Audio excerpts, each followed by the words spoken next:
Esta semana, en Primer Plano, recibimos la grata visita y compañía de un miembro del equipo, el doctor Marino Elseviv, para pasar balance a temas muy puntuales que usted necesita conocer. Doctor, bienvenido.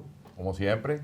Doctor, aquí estoy ¿cómo se en siente? el equipo. Doctor, ¿Todo bien? Bien, gracias a Dios. ¿Usted viste de la 11, doctor? Sí, ¿Te acuerdas? estoy en ese. Lo veo enchalinado y bien.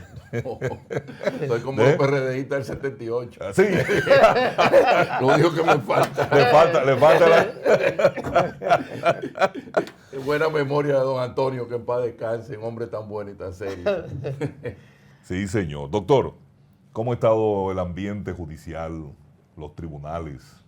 Muchos movimientos, muchos escarceos, muchas cosas. Tú sabes que en derecho, le decía yo al principio cuando vine a este programa, los pleitos se saben cómo comienzan, pero no se sabe cómo terminen. Comenzó todo el mundo preso, comenzamos, recuerden, con Odebrecht, Sí. y mire cómo se desinfló.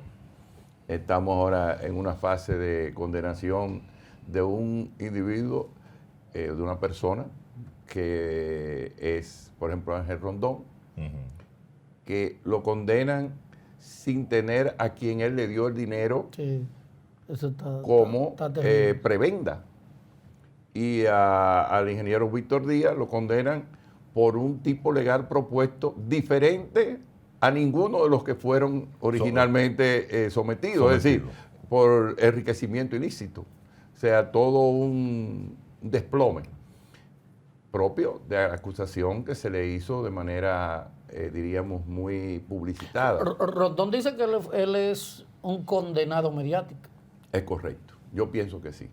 Pero también son condenados mediáticos la mayoría de los presos preventivos que tiene el país. Porque hay lo que se llama un populismo judicial, cual conducta está, diríamos, siempre determinada, y que este programa ha sido, diríamos, el bastión de esta información, de que la prisión ha sido la regla y la excepción ha sido la libertad, contrario a los principios constitucionales de la presunción de inocencia, y que la libertad es la regla y la excepción es estar preso. Ahí hay dos culpables. El Ministerio Público, que es el que la pide, y el juez, que es el que la coge. Bueno, en justicia no hay culpable. Lo que pasa es lo siguiente: el Ministerio Público es una parte, Sí. y él puede pedir Lo que 30 quiera. años. Sí. Ahora, el juez es quien tiene que moderar la solicitud del Ministerio Público. El Ministerio Público tiene una concepción de prisión preventiva. Bueno, está bien, pero el juez, que es el que tiene el control constitucional, es quien tiene que sortear esa solicitud del Ministerio Público, porque si se va a hacer lo que diga el Ministerio Público siempre, no necesitamos jueces, ponemos un policía mejor, respetuosamente, señor. Se le canta la Y le ponen lo que diga el Ministerio Público. Y listo, claro. sí. Pero, ¿qué pasa? Vimos ahora al presidente de la Suprema Corte de Justicia gritar por el hacinamiento de las cárceles. Pero ¿usted se está dando cuenta de eso ahora? No.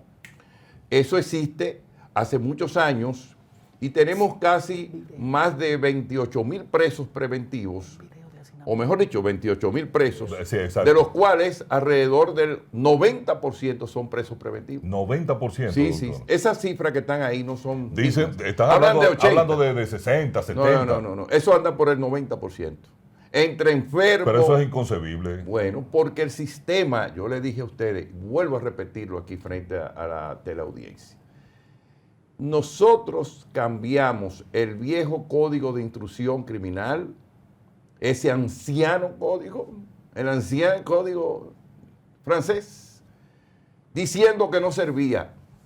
Pero ¿qué resulta? Que el investigador, el juez de instrucción, que era un juez activo, que llamaba, preguntaba, daba órdenes, pidiendo siempre la anuencia del Ministerio Público, tenía 60 días para hacer el juicio criminal y podía postergarlo 45 días más si lo autorizaba el Procurador General de la Corte en donde estuviera establecido ese juez de instrucción.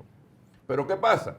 Tenemos ahora un código supuestamente garantista que le da 2 años, ustedes han visto, 2 Claro, años sí. para la investigación de un proceso. 2 años y un chin más. Y entonces 6 meses más que le puede dar el juez sobre la base de que hay nuevos hallazgos, etcétera. Pero que ahora etcétera. eso se ha convertido en 2 años de condena sin una decisión de un Entonces, juez. entonces se ha convertido la prisión preventiva en un juicio anticipado y una sanción anticipada, condena anticipada. contrario a los principios de la libertad como regla y la excepción de estar preso.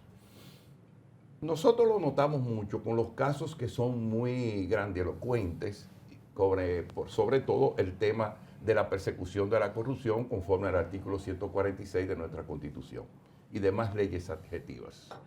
Sin embargo, eso en la gente del pueblo, fíjese lo que está pasando.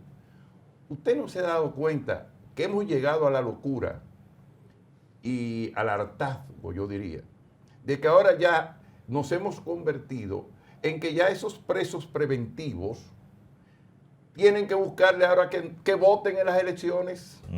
Es decir, en lugar de buscar un plan para poner en libertad a toda esa gente que ya pasó el plazo de su prisión, estamos pensando en que vayan a votar a su casa, estamos pensando en que ellos tienen que votar en la cárcel. Y queremos hacer un plan para que voten en la cárcel. Mire, esas imágenes retratan, mire la realidad. No. Eso es vergonzoso, Mire horripilante. Eso es un cementerio de hombres vivos.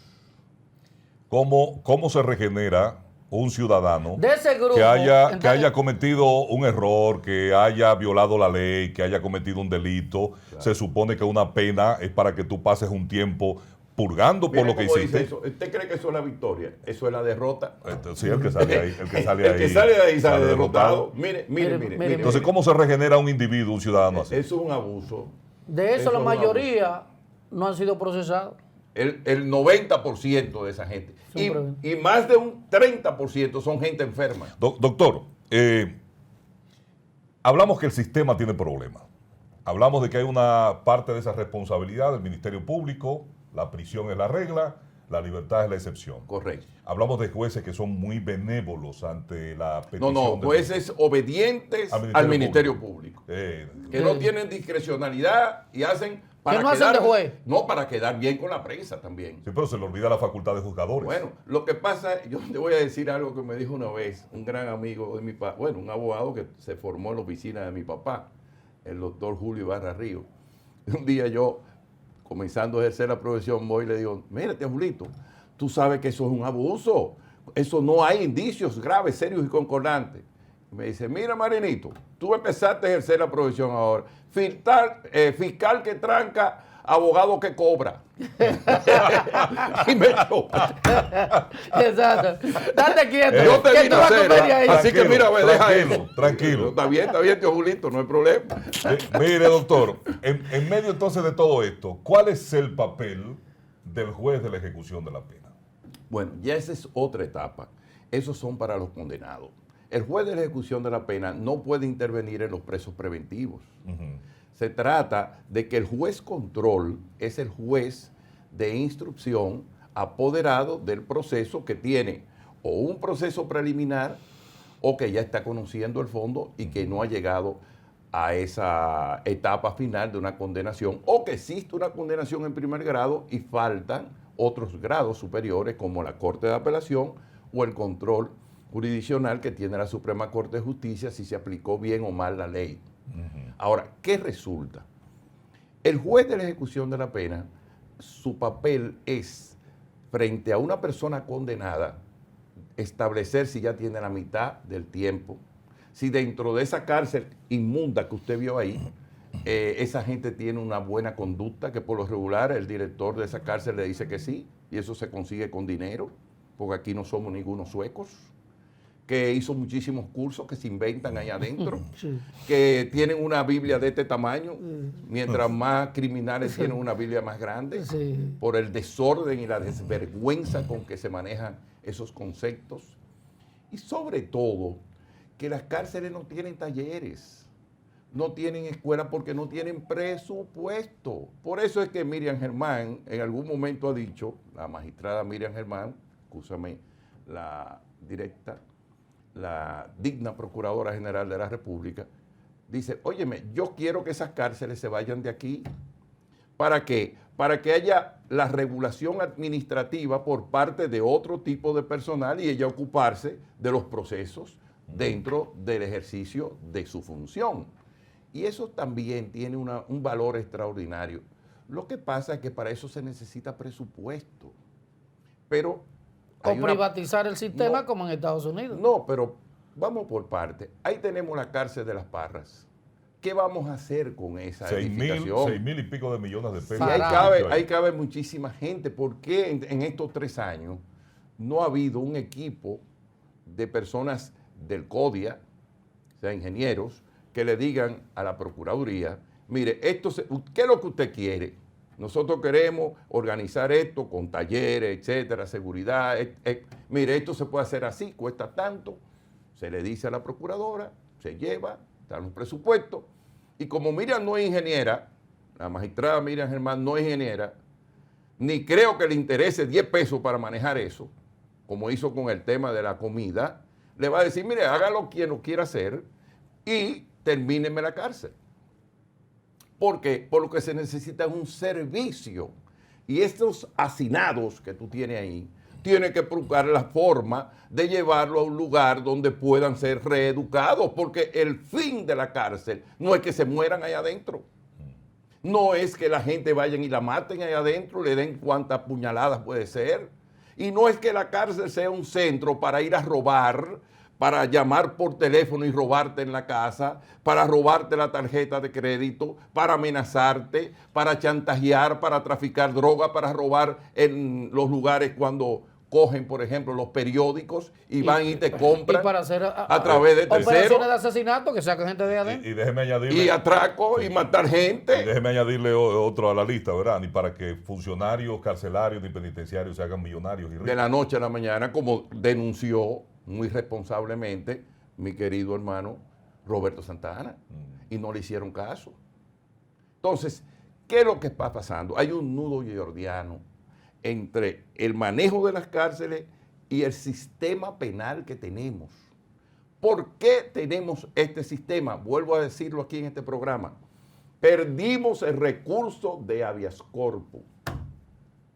Perdimos la posibilidad de enfrentar al Ministerio Público y decirle, no hay indicios graves, serios y concordantes que hagan presumir que esta persona debe estar presa. Y un juez de control que pudiera verificar esa actuación del Ministerio Público. ¿Por qué? Porque el Ministerio Público tiene en este momento la totalidad de la acción en sus manos, el control absoluto de tu libertad. Y si un Ministerio Público te dice, mire, usted va preso, una señora, el viernes pasado, en un supermercado, le dijeron, usted tiene orden de captura. 2 días antes de la madre, en un supermercado. En el supermercado, cuando salía del supermercado, no voy a hacer Sí. Oye, si no encuentra como una voz bondadosa que le dice, óyeme, pero va a ser el Día de las Madres, deja eso para que vaya el lunes, se queda presa el fin de semana. Una orden de captura. Pero ¿quién puede dar? Un Ministerio Público. Sin controles. No hay controles. Entonces, usted no puede. Otra cosa que están haciendo. Mire, yo quiero que usted pase por la fiscalía. Ajá, sí. Pero usted tiene que decirme por qué. Notifíqueme a mi casa y dígame, usted va a ser investigado por un homicidio. Sí. Y usted sabe lo que va. Sí. Pero no, pase por la fiscalía, porque son dueños de tu libertad. Ese es el problema. Entonces, como tienen esa situación absoluta de control, no hay límite. Porque te meten preso y tú a las 48 horas le dices no y te inventan lo que sea. Cualquier cosa para dejarte. Entonces, tenemos una cintila, porque viven inventando pendejadas de otros países. Nos pasamos aquí estudiando los indicios graves, serios y concordantes y aparecen 2 o 3 carajetes hablando de cintilas. Un grupo de disparatosos. Pero como en este país todo es bueno, ahora la prisión preventiva son 2 años. Sí. Y en el anterior código eran 60 días más 45. Mire, doctor. Y andaban en caballo, en burro, y no había internet. Ni nada. Mire, doctor, ¿Cuándo fue, si usted recuerda, cuándo fue la última vez que en el país se produjo un indulto presidencial? La verdad que no recuerdo. recuerda, ¿verdad? No recuerdo. Hubo uno un poco escandaloso, que fue al término del gobierno del presidente Hipólito Mejía, Sí, que creo que de la mejor buena fe, pero se tornó muy, diríamos, poco decente, porque le hicieron una misa en la iglesia de San Rafael, en la feria, y de ahí mismo se fueron para su casa. Eso fue algo muy vergonzoso. Pero esas son cosas de la política vernácula, de las cosas que pasan en este país. Pero eso debe suceder. Le hago la pregunta porque se está denunciando y se habla de que en las cárceles del país tenemos cientos o miles de presos que tienen unos enfermedades terminales que ya no dan para nada, otros que han cumplido más de la mitad y quizás la totalidad de la pena. Yo dije, y voy a repetir, el doctor Espinal Oeste, don Américo Espinal, procurador general de la República, uno de los hombres más íntegros que ha pasado por ahí. Te han mencionado dos que son, óyeme, incluyendo su papá. Le dijo Jorge Blanco, mira, no, esto no puede seguir así. Cogió, fue a las cárceles, hizo un estudio, hizo un levantamiento y por decreto ordenó la libertad de toda esa gente. Y cumplió con el debido proceso. Entonces, y a don Américo nadie lo señaló, ni le dijo que usted hizo, ni mucho menos. Papá de Nelson Espinal. Báez, un gran profesional. ¿Cuál es la solución a ese caso? Me gustaría la respuesta cuando retornemos. Ya volvemos.